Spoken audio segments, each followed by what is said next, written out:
Hello, explorers. Welcome 2022. It's our first live stream in 2022, and I'm very excited to have a returning guest, Jill Pestana. We are going to talk about careers in battery research.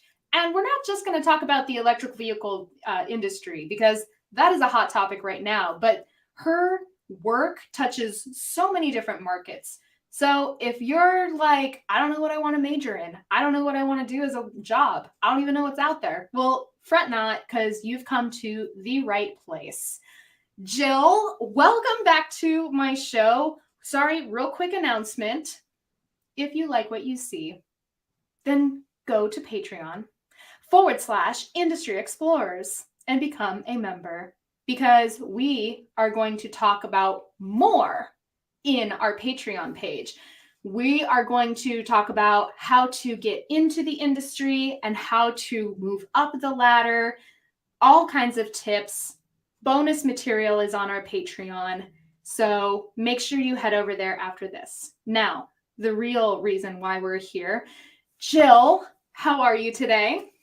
Oh my gosh, I'm so good. It's finally in the 90s in California, so I went to the beach this morning, and let me tell you, it was like just so good and replenishing to just lay in the sun. So I'm very feeling refreshed, and it's so nice to talk to you again. I've been really looking forward to this. Oh my gosh. You know, I forgot that you were in California. We've got a link up in Anaheim in June because I'm going to be out there for NAMM. But we had some flurries here in Missouri, so I am a little bit jealous of you. So let's just get right into it. Once again, if you like what you see, give me a like, subscribe to this channel, and follow on Patreon. Now, let's talk about battery research and the EV industry.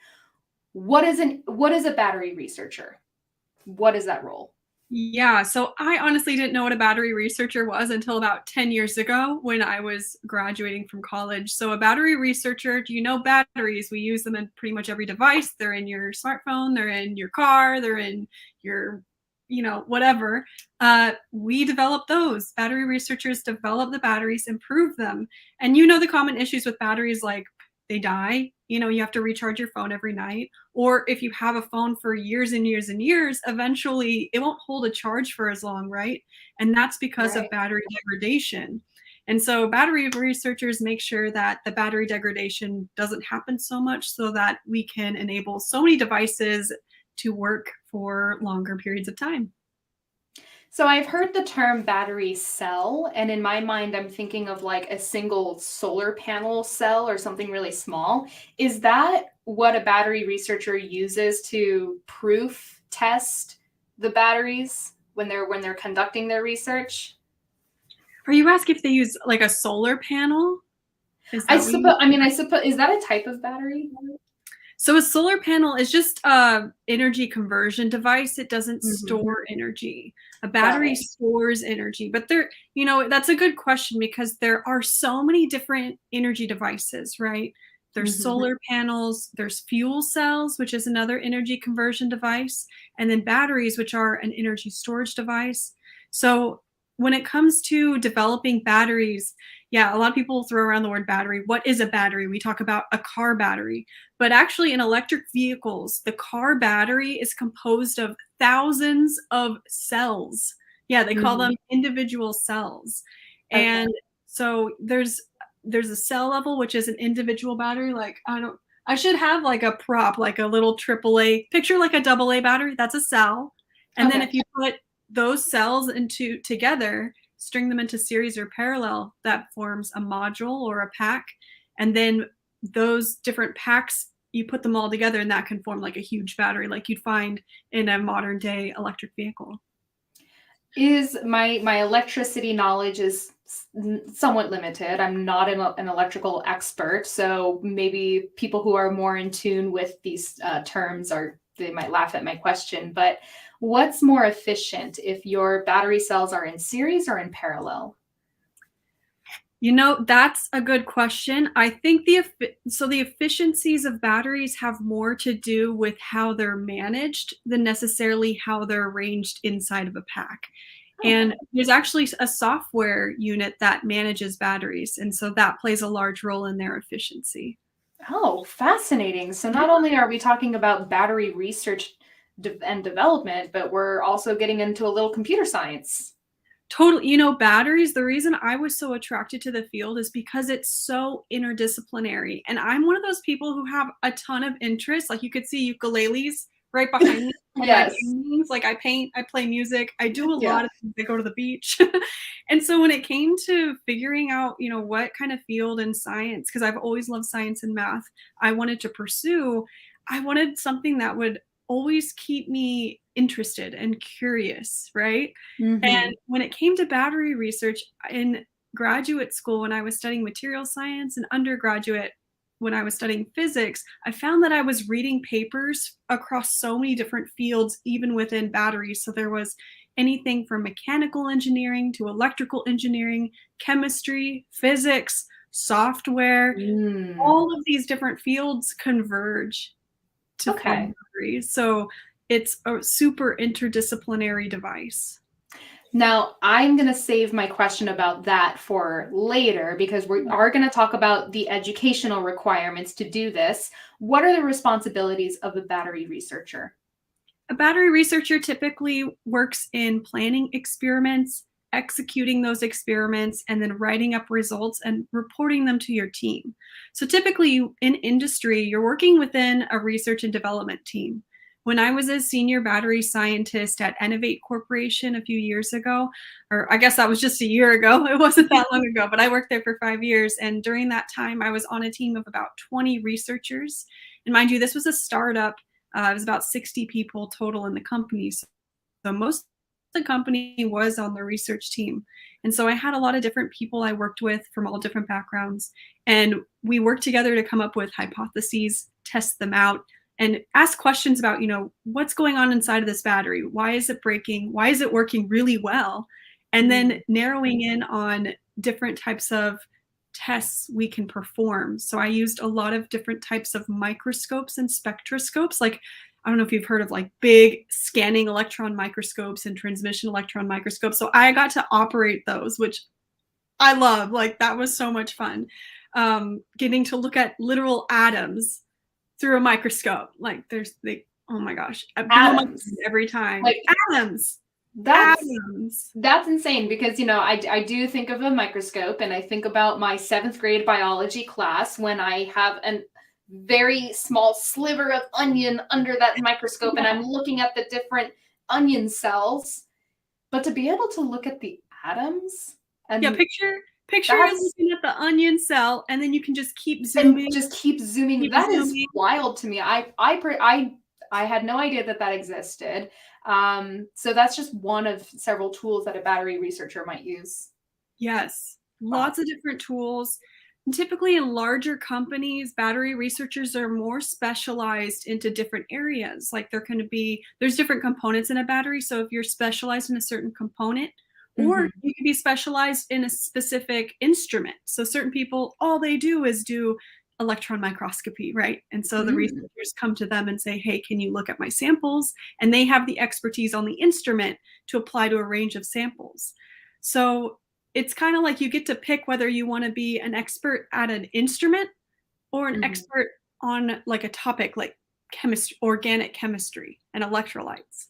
So there's a lot you can specialize in. That is really fascinating. And I think that kind of answers this question. How does that fit into the big picture of the industry? But let's widen that scope because you talked about some researchers are more of a technician type where they specialize in an instrument, and others are more subject matter experts in a specific subject. But if we widen this scope, you mentioned that there are batteries everywhere. So in your position at Electric Goddess, which amazing company name, by the way. Whoever came up with that genius, I love it. It's so catching. Um, how many different industries do you touch with your work? All of them. All of them, All all of the industries. it's incredible.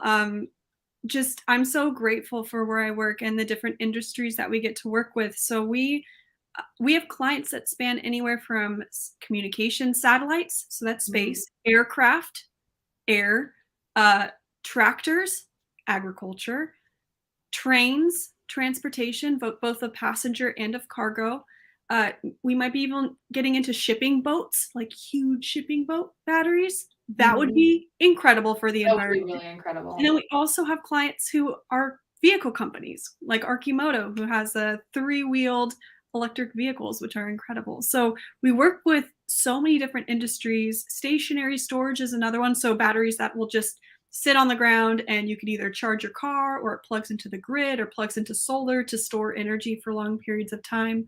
So batteries are becoming in everything, right? Because we're really trying to shift away from a fossil fuel based economy. We want Right. to go green, we want the clean energy, and batteries are a huge point of that ecosystem for clean energy.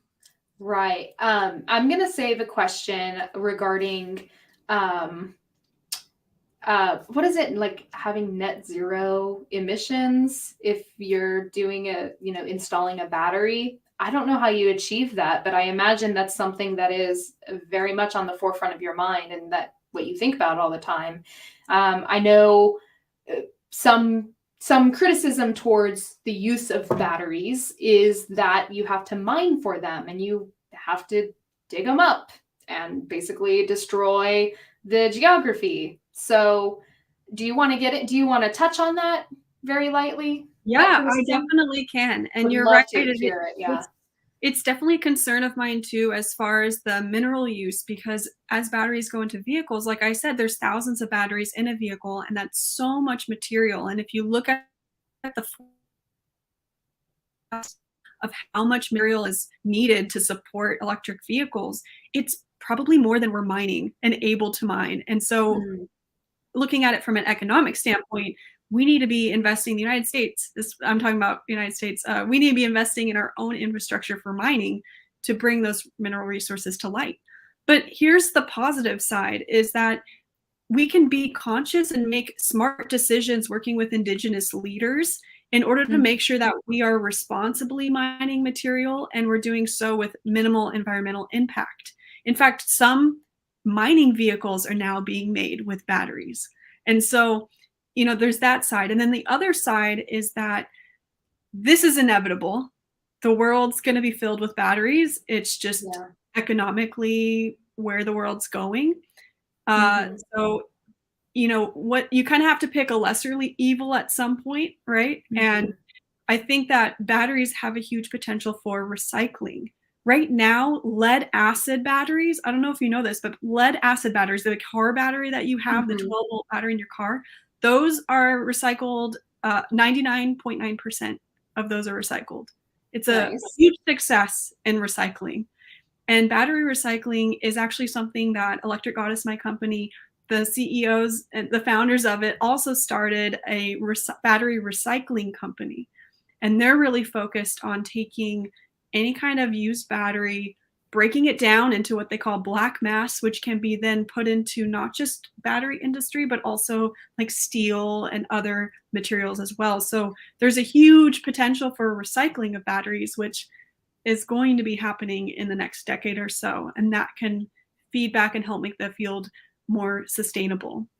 So, as a battery researcher, could someone be involved in researching how to improve the efficiency of battery recycling? So, if if we're looking at a battery for, I don't even know what else. All I can think of are the EV vehicles. But if we're looking at something that isn't recycled 99% of its, components, then could that be part of a battery researcher's responsibilities, is to look at how to increase efficiencies in the recyclability of batteries? Yeah, the same skill sets that can go into doing battery research are directly transferable to battery recycling because you're still I a love chemist that. at heart or a materials scientist. You know what materials go into a battery. And what's really the key about battery recycling that my friends, my colleagues are working on at Ready Vivus is how do you separate all the different materials into a battery to be then recycled at a low cost rate. So right now it's Mhm. only like economically feasible for to recycle things like copper and nickel and more high cost material that require a lot of energy to mine. And so there's so much room for innovation in battery recycling right now. In fact, some of the top battery recyclers you may hear about aren't Mhm. able to recycle batteries that have been actually used. They're only recycling batteries that have come off production lines and have been recalled. Oh, okay. Yeah. So they have piles of batteries that people will drop off at their facilities that need to be recycled, but they don't currently have the technology to recycle them. I think this is all incredible. And if I could go back and do it all over again, actually, I am going to go back to school for computer science because I feel that that's right for me. But if I had known that all of this was possible, I may have gone into a different, I may have studied something different in college because I think that is a really fulfilling career. I think this sounds like a very fulfilling avenue to get into. So hopefully we inspire someone today. And if you are enjoying this, hit that like button. Well, thank you for the likes on TikTok, by the way. And subscribe to my channel for more. If you want to have a more in-depth conversation and do a more in-depth Q&A, join the Patreon page, patreon.com/industry explorers. Let's move on to the lifestyle of a battery researcher. Can you describe and just one example of a work project for a battery researcher? Sure. So let's see. So battery research, like we said, it can cover anything from extraction of minerals and processing it, preparing for it to go into a battery, to the battery itself, that make that the cell chemistry is working, right? It's for your cell phone.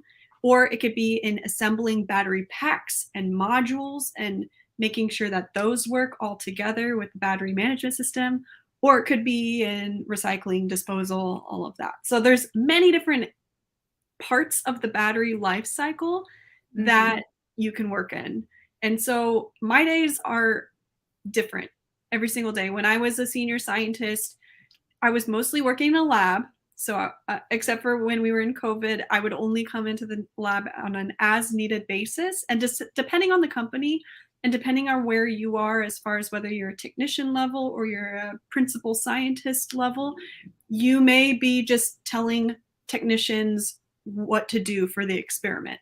But a lot of times I myself was actually getting my hands dirty, or I was wearing gloves and Yeah. course, but Yeah. metaphorically speaking, getting really hands-on in the work and making the chemicals and fabricating cells and running experiments myself. So it was a lot of hands-on work, which that's what I love. And it's also a lot of writing, technical writing and report making, and then giving presentations to your team saying, this is what I did. Here's what I discovered. Filing patents was another part of it. Oh, wow. Publishing papers could be another aspect. And I'm just talking about industry too. Academia is another ball game, and I'm not going to get into that maybe on the Patreon. But every day is different. My work schedule for both the companies I've worked for, I'm not a super morning person. And in my first Yeah. company, start time was around 9, 10 a.m. Now it's around 11, 12 p.m. So that's why I was able to go to the beach this morning, but we do like That's work amazing. together. Yeah. So it really depends on your work environment as far as how much flexibility they give you. But I've been able to work in places that really value the balance or the flow of life and work with you to make sure that you're still meeting your goals, but you don't necessarily have to be on the clock from like 8 to 5 every single day. Like they're pretty flexible. Right. And if you're working with others in your team, then are you able to coordinate, hey, let's start this experiment at 4 p.m. this day? Is that pretty common? Yes, yes. And depending on the experiment, so when I first started studying physics, I was thinking of becoming an astrophysicist until I realized that my attention span is not long enough to stick with one project for 10 years. I Oh my God. appreciate those who can do things like that. And I'm not saying all astrophysics projects last 10 years, but they're typically very long in length for a lot of research.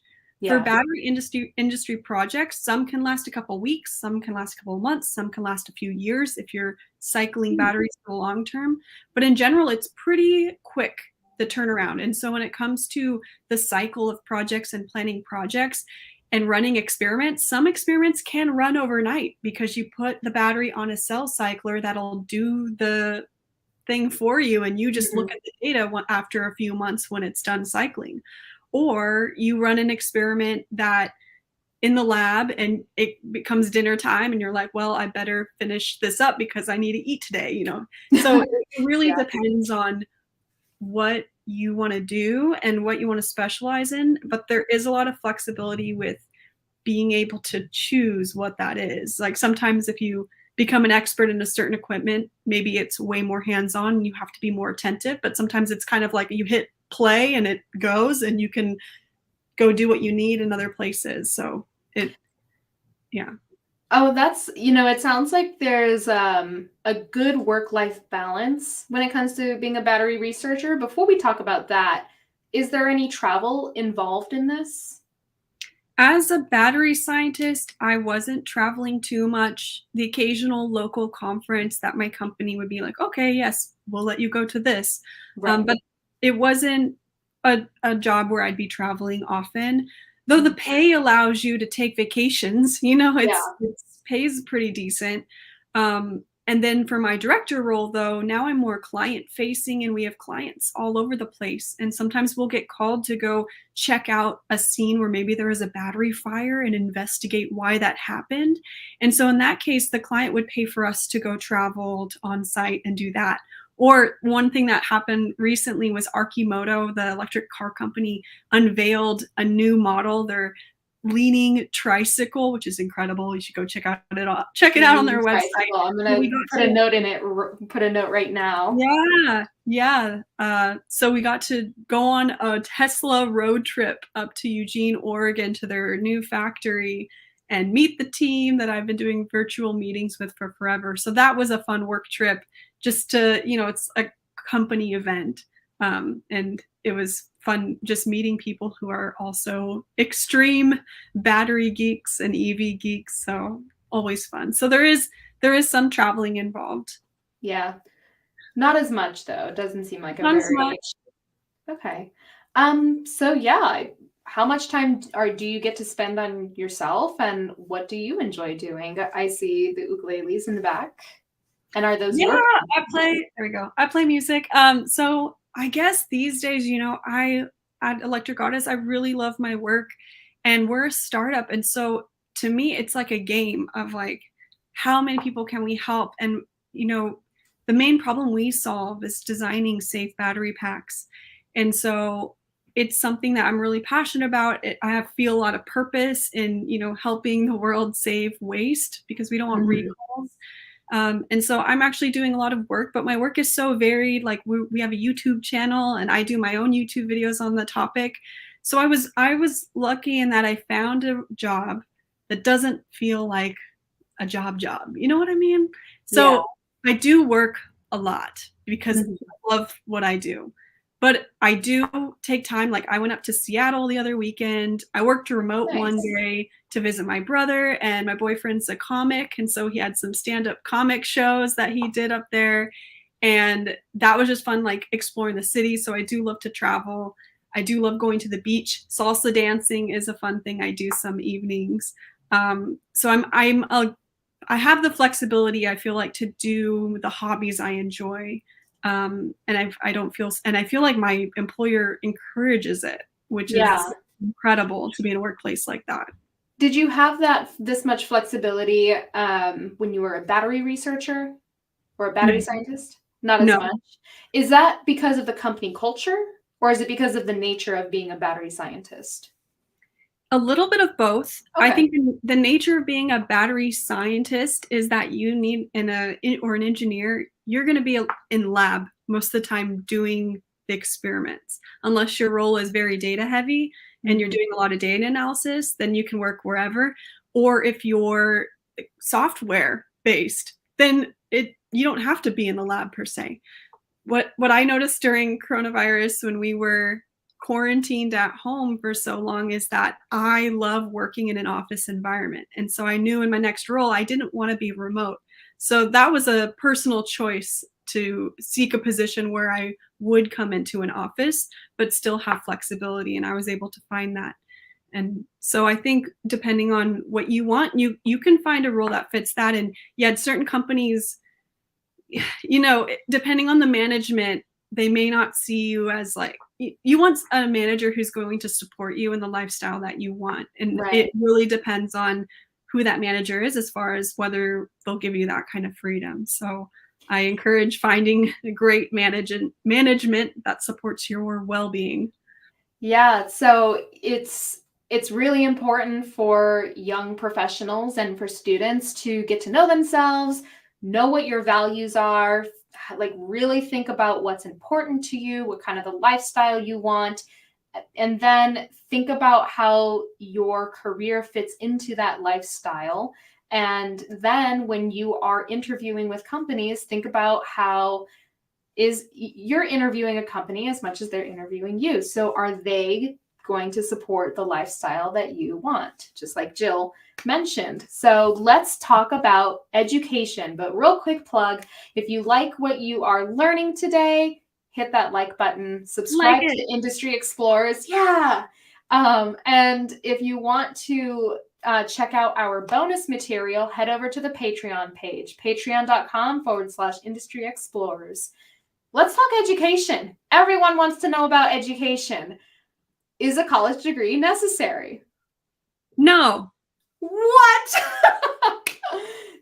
Amazing. So as a battery researcher, if you don't want to get a college degree, what does that path look like? Learn everything. No. Learn everything.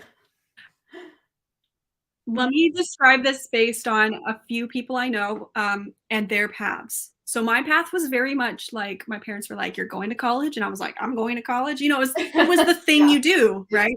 How you succeed in life.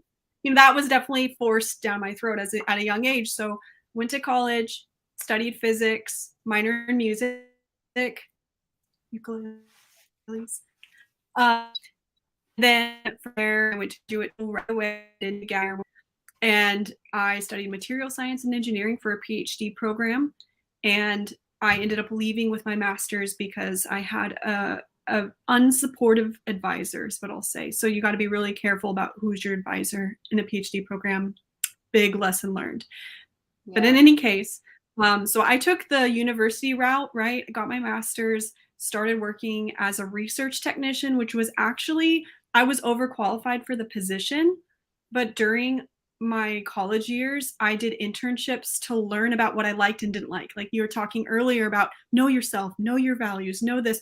I didn't know those things until I went out there and tried whatever and realized, oh, like I said, like I don't want to work in astrophysics because of long projects. I don't want to become a software engineer because I don't want to be glued to my computer screen. Now we're all glued, so Yeah. that's a joke. I don't want to be a, I want short-term projects. I want to work on sustainability. I like materials. I like energy storage. I love batteries. So it was very much like trying different things, whittling it down, getting focused on what I wanted to research. Mm-hmm. That was my path. And that's not the path for everyone. And in fact, the people I work with right now, they blow my mind every day because they are some of the smartest people I've ever met. And they're so smart that they like opted out of high school because they saw through its BS, for lack of a better Yeah. word. And I'm Yeah. not saying that like education is BS, but it's one of those things where if you're in a school that like forces you into certain belief systems and ideologies and doesn't let you thrive as an individual and learn what you want to learn and value what you want to do, that's probably not a great fit for you. And anyway, so the people who I work with, one of them, he's a brilliant polymer scientist and he never went to college. He got his GED in high school, worked in construction, got a position in academia working in a lab, and that's where he just learned by working with mentors who taught him about polymer science. And he's just a really brilliant, curious person who's always doing some kind of experiment, whether it's related to batteries or recycling or what. This is just like what he does for fun. And that's what I find is the people who don't go to college but who are thriving in these industries where you typically need a degree are the people who they would be doing this even if they're not paid, and they've sought out opportunities to do this from a young age or from an age when they realized, oh, I really want to do this. And same with one of the founders of the company. He went to college for a couple degrees, bachelor's level, and then I think didn't go to grad school, and then worked in Microsoft building batteries for data centers for years. And he talks about his journey as like just failure after failure after failure because it's the Dunning-Kruger effect. I don't know if you've heard of that, where it's like the more, if you know a little bit about something, you feel like you're a master in it. Right. But then as you learn more and more and more, you realize, oh wait, I know nothing. And you just like, your confidence and your knowledge plummets. So he came out of designing batteries for Microsoft data centers, which are like humidity controlled and kept out of the elements, like protected batteries, right? He's like, oh, I understand how to build a battery pack. Started working for an electric motorcycle company where the batteries are jostled around on the motorcycle Yeah. and the dirt and Exposed to all the elements. yes, all the elements, and they had recall after recall after recall as he relearned how to actually build a safe battery pack, right? So that's, and he, even to this day, he's like, they taught me this in school, but this wasn't even true. This only applied to a narrow system. So the stuff you learn in school will give you the basis of how to think, how to critically think, a little bit about the subjects, but it really teaches you how to communicate in the established status quo science industry, academic industry. And that's kind of my strength in the company where I work at now, is that while people I work with are incredibly brilliant, they don't necessarily know how to publish or how to like compose a technical paper, things like that are more you learn by being in the system. So that's kind of a long way of saying you don't necessarily need a degree. It does help, and a lot of companies see it as more credible. If you're working for more of a startup, they're more lenient, I find. If you're just like a brilliant person who wants to do these things, it's like by all means, go do it. Like people recognize your brilliance. Yeah, and one of your colleagues was has a background in construction, and to me that makes perfect sense because if you have an electrician apprenticeship and you're learning how electricity works, well, then that to me, that seems like a really good avenue to get into battery research and to go, oh, hey, I've been like working with my hands doing all this for so long.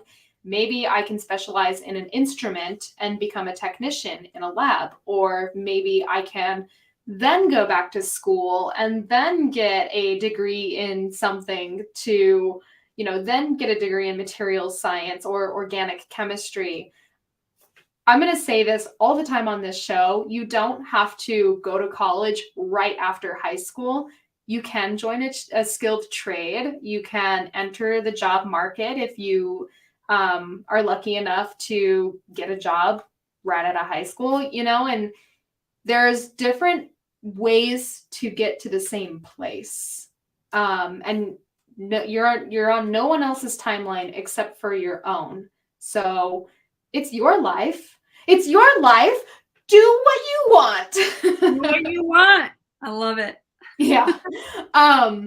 So let's say whether you decide to go to college right after high school, or if you're in the middle of your career and you're like, I want to change. I think it's time to go back to school, or I'm exiting the military and I want to spend this GI Bill.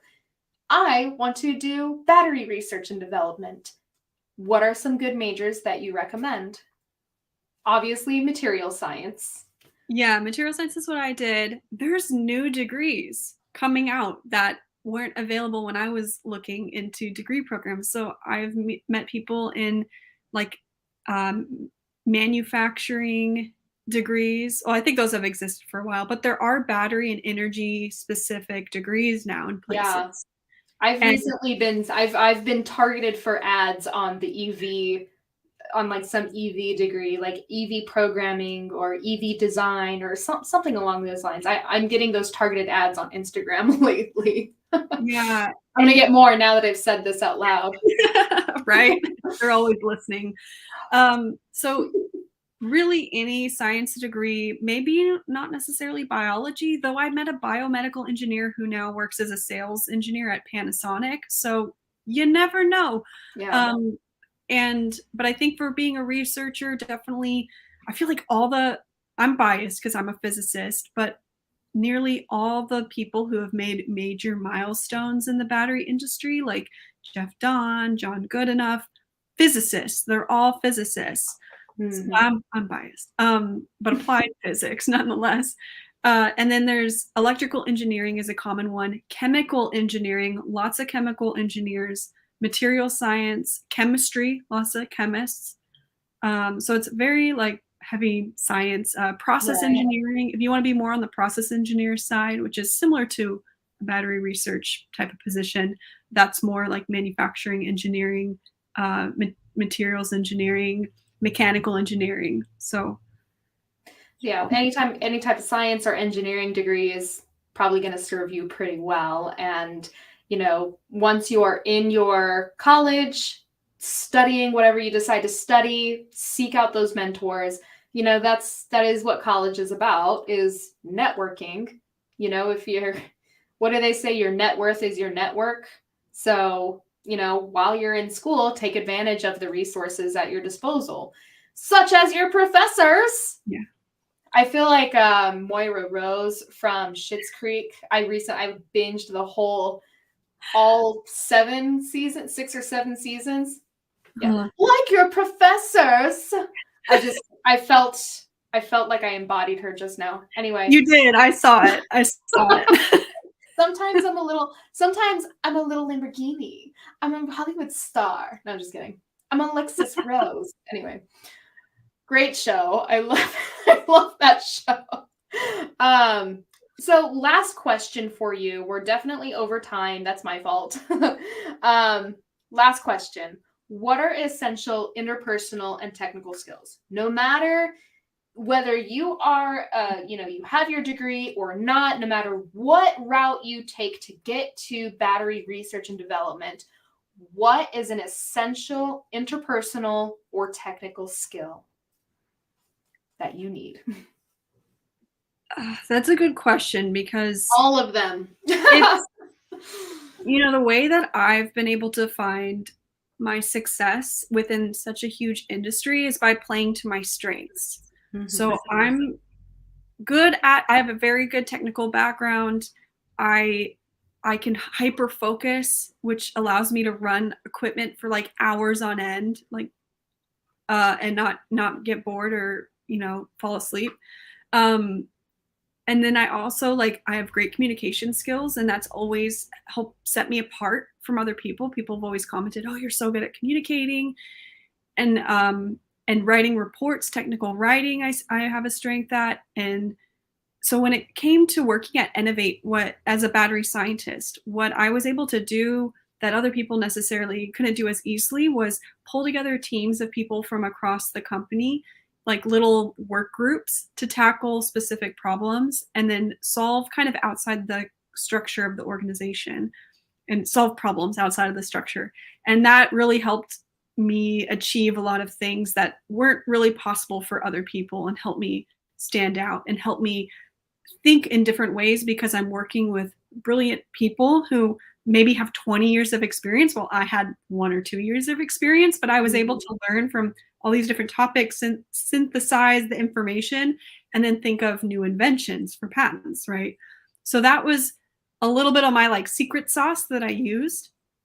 And then moving forward, I into my new role as director, the way I was able to climb that ladder and get into this position was during 2020, I started a business called the STEM Thrive Guides, which taught me a lot about business development and marketing and these skills that I didn't have as an engineer by training. And then I started the YouTube channel. And just by sharing my knowledge online, people get to see my face, get to learn a little bit about me. It really opened up a lot of opportunities. And it was part of the reason I got my current job. And so all that I'm saying is use your strengths. You don't necessarily think you have to necessarily be the best public speaker. If you're the best at soldering, if you're the best at soldering, people will pay lots of money to have you come and solder their equipment. And you'll probably be like, "Oh, this is easy. Anyone can do this," right? And that's the thing that you should focus in on and be like, "I need to do this because I love it. It's easy for me. It comes easy to me." And your learning and your growth will just be exponential when it's that's just in line with your strengths. So I hope that answers your Oh question. yeah. There's that. Yeah. It does. And I really hope that my next guest ends up watching this. I think she's in school right now, like third grade maybe or fourth grade. My next guest is Elena Day, and she's got some videos on YouTube. She's Lil Miss Fix It. And she was, I think, soldering a copper pipe or so. When you mentioned that, it made me think of her. And she wants to be a scientist when she grows up. Her dad is a master electrician, licensed HVAC technician. I probably butchered that title. He's very smart, very skilled, and is teaching her these skills.